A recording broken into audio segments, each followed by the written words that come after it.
आजच्या भागामध्ये प्रिया खूप रडत असते आणि म्हणत असते, बाबा, या कृष्णाने मला तिची जमीन नांगरायला सांगितले आहे आणि मला हे सगळं करायचं नाही आहे. पण रविराज तिच्यावर खूप चिडतात आणि म्हणतात, असाच जमिनीचा तुकडा मी तुला पण दिला होता, तू काय केलंस ग? मी सोनं नाणं घातलं होतं तुझ्या अंगावर आणि माझ्या घरात थारा दिला, हेच माझं चुकलं. आणि तू काय केलंस? नेहमी माझा विश्वासघात केला. आणि हे कृष्णाच्या मोबाईलवरून व्हिडिओ कॉलद्वारे सायली आणि अर्जुन बघत असतात. तेव्हा रविराज काका खूप चिडलेले असतात तिच्यावर आणि म्हणतात, तू माझी खोटी तन्वी आहे हे माझ्या लक्षात आलं आहे आता, कारण तू प्रत्येक वेळेस फक्त आणि फक्त गुन्हेच केले आहेत आणि तू आमची खरी तन्वी असूच शकत नाही.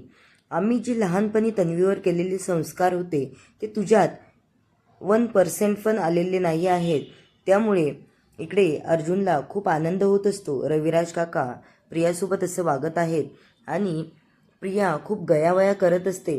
तेव्हा अर्जुन सायलीला म्हणतो, सायली, या सगळ्यांचे मी काही स्क्रीनशॉट घेऊन ठेवतो, म्हणजे माझा मूड ऑफ झालेला असला तेव्हा मी हे फोटोज बघून माझा मूड व्यवस्थित करू शकतो. आणि कृष्णा म्हणत असते, हो हो दादा, तुम्ही हे सगळं करून ठेवा. आणि तेव्हा ती व्हिडिओ कॉल बंद करते. इकडे प्रियाची खूप फजिती होत असते. तेव्हा कृष्णाला खूपच हसायला येतं आणि अर्जुन सायली पण खूप खुश असतात.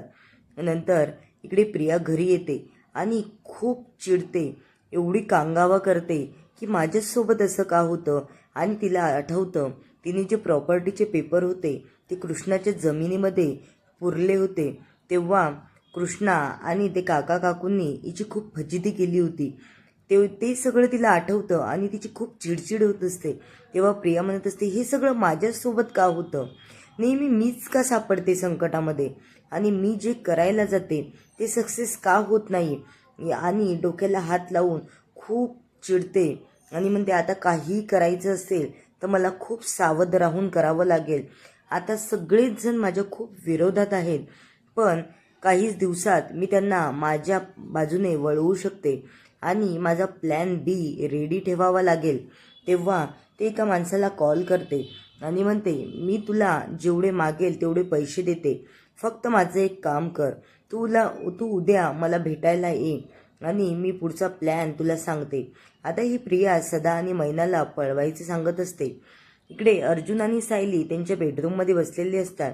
तेव्हा सायली अर्जुनला पहिले पाणी देते आणि कॉफी बनवून आणते आणि म्हणते, काय हो, प्रियाचं वागणं थोडं खटकतंय ना? अर्जुन म्हणतो, हो हो बायको, कारण प्रिया आता खूप चिडचिड करायला लागलेली आहे आणि ती काहीतरी प्लॅन तिच्या डोक्यामध्ये शिजत असेल. तेव्हा सायली म्हणत असते, आपल्याला सदा आणि मैनावर पण खूप लक्ष ठेवावं लागेल, कारण ती कधीही काही करू शकते आणि आपला मेन पुरावा हातातून जाऊ नये म्हणून आपल्याला सावध राहावं लागेल. तेव्हा डॉक्टरांचा अर्जुनला कॉल येतो आणि ते सांगत असतात, हे बघा, DNA रिपोर्ट अजून यायला वेळ लागत आहे. अर्जुन म्हणत असतो की अहो, पण 1 महिना झाला, आम्ही त्याचं स्टेटस चेक करण्यासाठी तुम्हाला कॉल केला आहे. तेव्हा डॉक्टर म्हणत असतात, अजून DNA सॅम्पल यायला वेळच लागणार आहे. तेव्हा अर्जुन खूप निराश होतो, पण सायली म्हणत असते, अहो, होईल व्यवस्थित, आपण तोपर्यंत थोडा धीर धरूया. आणि ती खोटी तन्वी आहे हे आपल्याला माहीत आहेच, पण सगळ्यांना सांगायचं असेल तर DNA रिपोर्ट आपल्या हातामध्ये यायलाच हवे. आता प्रिया बाहेर निघत असते तेव्हा अश्विन समोर येतो आणि प्रिया त्याला म्हणते, अरे अश्विन, काय झालं? तू का बोलत नाहीये? बाकी सगळ्यांचं तर जाऊ दे, पण मी तुझ्या आशेने इथे थांबली आहे. अश्विन तिला नाकारतो आणि निघून जायला निघतो. तेव्हा प्रिया त्याचा हात धरते आणि थांबवते आणि म्हणते, अरे, माणूस आहे, माझ्याकडून चूक होणारच ना, आणि मी तुझ्याशिवाय दुसऱ्या माणसाचा विचारही करू शकत नाही आणि हा माझ्यावर झालेला आरोप मी मुळीच सहन करू शकत नाही. तेव्हा अश्विन म्हणत असतो, माझा तुझ्यावर आता विश्वास राहिलेला नाही आहे.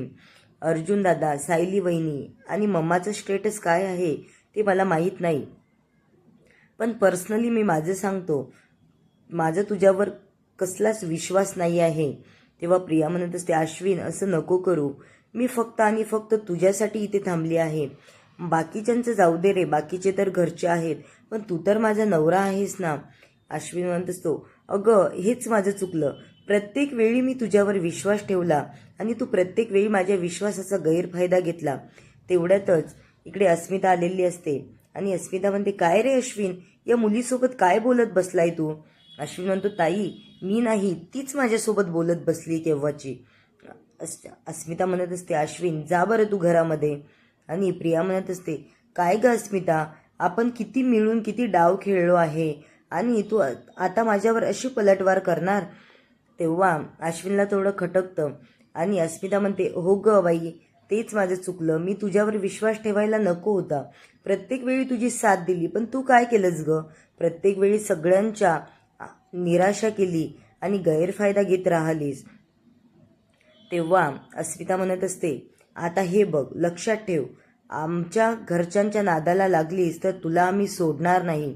प्रिया म्हणत असते, अगं चूक माणसाकडूनच होते ना, तुला संधी मिळू शकते आणि सचिनला तुम्ही एवढं वाईट वागूनही संधी देऊ शकता, मग मला का नाही? अस्मिता म्हणत असते, चल अश्विन, या बाईच्या नादाला लागत बसण्यापेक्षा आपण घरात गेलेलं बरं. तेव्हा प्रिया तिला सुनावत असते की अस्मिता, तू पण काही कमी नाहीये.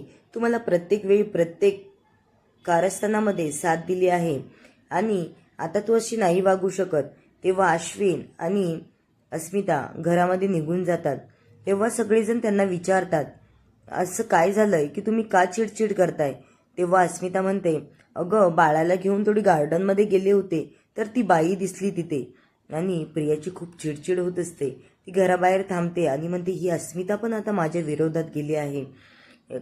आता काय करावं हा तिला प्रश्न पडलेला आहे की आता सगळेच विरोधात असताना कोणतं डाव खेळू शकत नाही, पण ती आता सदा मैनाला पळवण्याचा प्लॅन करत आहे. इकडे सगळेजण बसलेले असतात. तेव्हा अस्मिता चिडते आणि घरामध्ये येते. अर्जुन आणि सायली उभे राहतात आणि म्हणतात, काय झालं? अश्विन म्हणत असतो, अरे मी तर त्या बाईचं तोंडसुद्धा बघत नाही, पण तीच उगाच आडवी आली माझ्या वाटेमध्ये. तेव्हा प्रतापराव म्हणत असतात, अश्विन चिडचिड करू नको बाळा, होईल सगळं व्यवस्थित. तेव्हा अस्मिता म्हणते, मी पण ना, मी गेले होते बाळाला खेळवण्यासाठी, तर ती उगाच माझ्याशी पण वाद घालत बसली. सायली आणि अर्जुन या दोघांना समजवतात आणि म्हणतात, तुम्ही काळजी करू नका. प्रियाचं काय करायचं ना, तिला लवकरात लवकर कसं घराच्या बाहेर काढायचं ते आता आम्ही बघू. तुम्ही शांत राहा बरं. कल्पना पण म्हणत असते, हो सायली आणि अर्जुन करतील व्यवस्थित, तुम्ही काळजी करू नका. आणि सायली आणि अर्जुन थोडे बाजूला येतात आणि सायली म्हणत असते, अहो मी प्रियाला बाहेर जाताना बघितलंय, पण तिचं नेमकं काय सुरू आहे हे कळण्यासाठी आपल्याला काहीतरी वेगळं करावं लागेल. तेव्हा अर्जुन म्हणतो, हो बायको, आपण तिच्यावर पाळत ठेवूया आणि सदा आणि मैनाचा ते माणूस ठेवलेला आहे त्याला पण कॉल करून बघतो की तिकडे काही हालचाल झालेली नाही ना, सदा आणि मैना सुखरूप आहे. नंतर प्रिया त्या माणसाला बोलावून घेते आणि तो माणूस म्हणतो, अहो मॅडम, सायली आणि अर्जुन सरांना जर कळलं की मी तुमच्या सोबत कारस्थानामध्ये मिळून काम करतोय तर माझी नोकरी जाईल हो. तेव्हा प्रिया म्हणते, अरे मी तुला एका महिन्याच्या पगारापेक्षा डबल न पैसे देते ना, मग तू का त्यांचा विचार करतोय? मी जे सांगते ते व्यवस्थित कर, एवढं काही अवघड काम नाही आहे. फक्त तुला ते सदा आणि मैना ज्या आश्रमामध्ये ठेवले आहेत ते चैतन्य गडकरीच्या घरामध्ये, तिथून त्यांना घेऊन एका आश्रमामध्ये आणायचं आणि त्यांना दवाखान्यामध्ये आणल्याच्या नंतर त्यांना मी एक विषाचं इंजेक्शन देणार आहे. तो माणूस थोडा घाबरतो, पण ती म्हणते, मी तुला डबल न पैसे देणार म्हटले ना, मग देणार, त्यामुळे तुला हे काम करावंच लागेल. आणि तू जर नाही केलं तशीही मी तुझ्या बाबतीतले काही पुरावे शोधले आहेत आणि मी तुझी नोकरी अशी पण घालवू शकते. तेव्हा प्रिया म्हणत असते, तो माणूस तयार होतो आणि प्रिया खूप खुश होते. इकडे सायली आणि अर्जुन त्या संतोषला त्याच्या बायकोचा व्हिडिओ दाखवतात आणि हा व्हिडिओ त्यांनी बनाव म्हणून केलेला आहे. तेव्हा ती म्हणते, बघा ना, अहो तुम्ही ज्या प्रियाला एवढी मदत केली त्या प्रियाने बघा ना माझी काय हालत केली. अहो सायली आणि अर्जुन दादा आले नसते तर मला इथून सोडवलं पण नसतं कुणी. तेव्हा तुम्ही आता कुणाचं काहीच ऐकू नका, सायली आणि अर्जुन दादांना मदत करा. ते खोट्या प्रियाचं पितळ उघडं जर पाडायचं असेल तर तुम्ही खरी साक्ष द्या आणि यांच्या बाजूने बोला. तेव्हा संतोषचे डोळे उघडतात आणि अर्जुन आणि ते म्हणतात, अरे ही ते बांधलेली होती, तिला आम्ही घरी आणून सुखरूप ठेवलेलं आहे, त्यामुळे आम्ही तुला तिचा लाईव्ह व्हिडिओ कॉल पण दाखवू शकतो. तेव्हा संतोषचे डोळे उघडतात आणि ते परत त्याच्या बायकोला व्हिडिओ कॉल करतात. त्याची बायको म्हणत असते, बघा ना, माझ्या ऑपरेशनसाठी तुम्ही एवढा मोठा गुन्हा डोक्यावर घेतला आणि ती प्रिया तुम्हाला पैसेही देणार नाही आहे. अर्जुन आणि सायली आपल्याला हवी ती मदत करू शकतात, त्यामुळे तुम्ही आता त्यांच्या बाजूने बोला.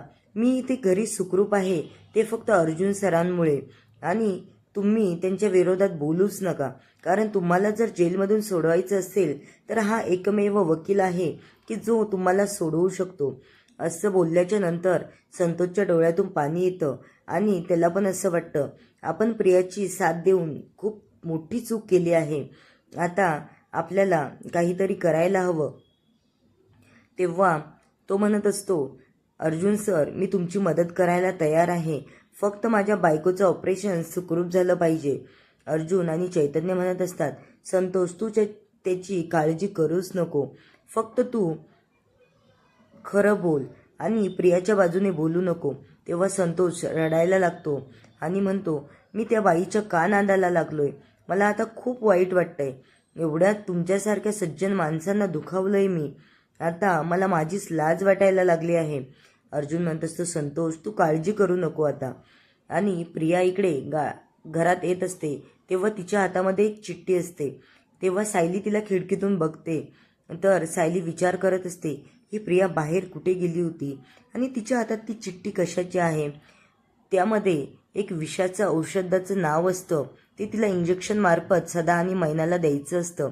तेव्हा सायली तिच्या समोर जाते आणि तिला धक्का देते. तेव्हा ती चिठ्ठी खाली पडते आणि प्रिया म्हणत असते, काय ग, उगाच तू मला धक्का दिलास. सायली म्हणत असते, उगाच नाही ग, अगं तुझे आता थोडेच दिवस बाकी आहे या घरामध्ये, तुला लवकरच आम्ही घराच्या बाहेर काढणार आहोत, त्यामुळे तू काळजीच करू नको. प्रिया म्हणत असते, असं करून तर बघ, हे मी शक्य होऊच देणार नाहीये, आजपर्यंत मी एवढे कारस्थान केले आणि एवढे गुन्हे केले. सायली म्हणत असते, आता तू चूप, कारण ना तुझी आता संपलं आहे सगळं, फक्त एक रिपोर्ट येईपर्यंत तू या घरामध्ये आहे. आणि आता प्रोमो पण आलेला आहे की सायली रिपोर्ट हातामध्ये आल्याच्या नंतर डायरेक्ट तिला हाताला धरून घराच्या बाहेर काढते. सायलीला कुणीही काहीही बोलत नाही. तेव्हा ती चिठ्ठी पडलेली सायली उचलते आणि त्या औषधाचं नाव वाचते आणि तेव्हा तिला कळतं की हे काय आहे, तिला समजत नाही, पण ती अर्जुनसोबत बोलते. तेव्हा अर्जुनला थोडासा संशय येतो की हे विषाचं औषधाचं नाव आहे, हे कुणाला देणार असेल हे सगळं. आणि नंतर इकडे सदा आणि मैनाकडे तो माणूस जातो. तेव्हा तो खूप हुशारीने तिथे जातो आणि ते जे माणूस त्यांच्यावर पाळत ठेवत असतो तो तिथून बाहेर जातो. लगेच हा प्रियाने पाठवलेला माणूस आतमध्ये जातो आणि सदा आणि मैना गप्पा मारत असतात. तेव्हा सदा मैनाला म्हणतो, अगं मैने, तू कुठल्या तरी जन्मात खूप मोठं पाप केलं आहे, म्हणून या बबलीसारखी पोरगी तुझ्या पोटाला आली. आणि किती गती, आपण सख्खे मायबाप असून सुद्धा आपल्या जीवावर उठली. नंतर हा माणूस आतमध्ये गेल्याच्या नंतर मैना घाबरते आणि म्हणते, कोण तुम्ही, कशाला आला आहे तिथे. तेव्हा तो सांगतो की अहो, मी सायली आणि अर्जुन सरांचा माणूस आहे, त्यांनीच मला पाठवलंय, इथे तुमच्या जीवाला धोका आहे, त्यामुळे तुम्हाला एका आश्रमामध्ये न्यायला सांगितलं आहे. तेव्हा मैना म्हणत असते, नाही, मी एकदा अर्जुन सरांना फोन करून कन्फर्म करते. तेव्हा तो माणूस म्हणत असतो, अहो तसं नका करू, त्यांनीच मला सांगितलं आहे, एवढा वेळ नाही आहे तुमच्याकडे. तेव्हा सदा म्हणत असतो, अहो मैना, असं ले करत, चल आपली बॅग घे आणि निघ यांच्यासोबत. तेव्हा अश्विन ते चिठ्ठीचं नाव वाचतो. तेव्हा त्यांना कळतं की हे विषाचं औषध आहे आणि इंजेक्शनामार्फत सोडायचं असतं.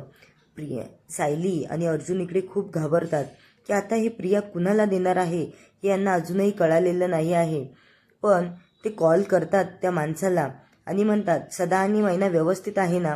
तेव्हा तो माणूस सांगतो, नाही, चैतन्य सरांच्या घरातून सदा आणि मैना गायब झाले आहेत, त्यांना कुणी नेलं आणि कुठे गेले हे मला काहीच माहीत नाही. तेव्हा अर्जुन आणि सायलीच्या पायाखालची जमीन सरकते आणि आता काय करायचं हा त्यांना प्रश्न पडतो. यांना कुठे शोधायचं. पण सायली आणि अर्जुन यामध्ये पण सक्सेस मिळवतील, कारण त्यांनी आजपर्यंत प्रियाचा प्रत्येक डाव उधळून लावला आहे. आणि पण इकडे सायली खूप घाबरते आणि अर्जुनसोबत बोलत असते की पहिले तुम्ही कॉल करून कन्फर्म करा की ते तिथे आहेत की नाही, नाहीतर आपल्याला लगेच शोध घ्यावा लागेल. तोपर्यंत तो माणूस त्यांना रिक्षात बसवतो आणि त्या आश्रमासमोर आणतो. तेवढ्यात सदा आणि मैना म्हणत असतात, बरं झालं ना मैने, हे अर्जुन सर आपल्यासोबत आहेत, नाहीतर या प्रिया बबलीने आपला कधीच जीव घेऊन टाकला असता. आणि त्या माणसाला त्या बबलीचा चेहरा आठवतो. हिने काय सांगितलं, हे माणसं किती साधे आहेत आणि ही काय यांच्यासोबत नेहमी असं वागते. तेव्हा तो सदा आणि मैना त्यांना म्हणत असतात, तुम्ही खरंच अर्जुन सरांचेच माणूस आहात ना, का आम्हाला दुसरीकडे घेऊन चाललात. मैना म्हणत असते, मला खूप घाबरायला झालं हो. तेव्हा आनंदी आलेली असते आणि आनंदीला डोळे नाही आहेत, पण या 13 पण नाही का सायलीची मदत करण्यासाठी आलेल्या आहेत. आणि ती आनंदी त्यांचं बोलणं ऐकते आणि म्हणते, हे ती सदा मैनाच असू शकतात, कारण त्यांचा आवाज तिच्या ओळखीचा असतो. तिला जरी डोळ्याने दिसत नसलं तरी तिला आजूबाजूचा सुगंध वगैरे लक्षात राहतो आणि तिथे वडापाव तळताना ती तो वास घेते आणि प्रत्येक रस्त्याने काय काय आहे ती लक्षात ठेवत असते. तेव्हा एक मंदिर पण असतं, त्या मंदिराच्या घंटीचा पण तिला आवाज येतो, ते पण ती लक्षात ठेवते आणि सदा आणि मैन्याच्या मागे मागे जात असते. मंदिराच्या बाजूनेच आणि ती लक्षात ठेवत असते, तिला घंटीचा पण आवाज येतो त्या मंदिराच्या बाजूनेच. तिला असं वाटतं आता हे इथेच कुठेतरी आहेत आणि ती हे सगळं सायलीला सांगणार असते. तेव्हा सदा आणि मैना गप्पा मारत असतात की काय हो, आपण कुठल्या जन्मात पाप केलं, म्हणजे बबली नावाची बॅद आपल्या पोटाला आली आणि जीवावर उठली. सारखं आपल्याला तिच्यापासून लपून राहावं लागतंय. आणि तो खूप मोठं गेट असतं, त्या गेटच्या बाहेर आनंदी उभी असते आणि त्या माणसाचं बोलणं ऐकत असते आणि तिला कळतं की यांना कुणीतरी इथे घेऊन आलेलं आहे. तेव्हा तो माणूस बाहेर येतो आणि म्हणतो, कोण तुम्ही. तेव्हा आनंदी म्हणते, मी आनंदी, मला दिसत नाही आहे.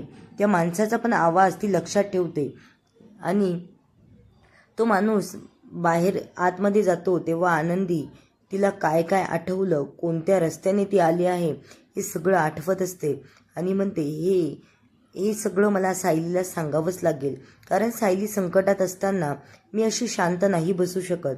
आता नंतरचा सीन घेतला आहे. सदा आणि मैना हॉस्पिटलमध्ये आलेले आहेत आणि प्रिया नर्सच्या वेशात आली आहे आणि तिने मास्क लावलेला आहे.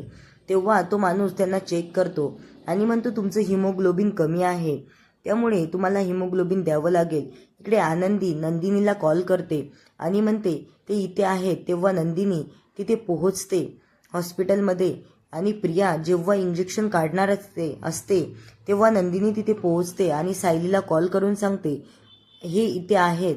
तेव्हा सायली आणि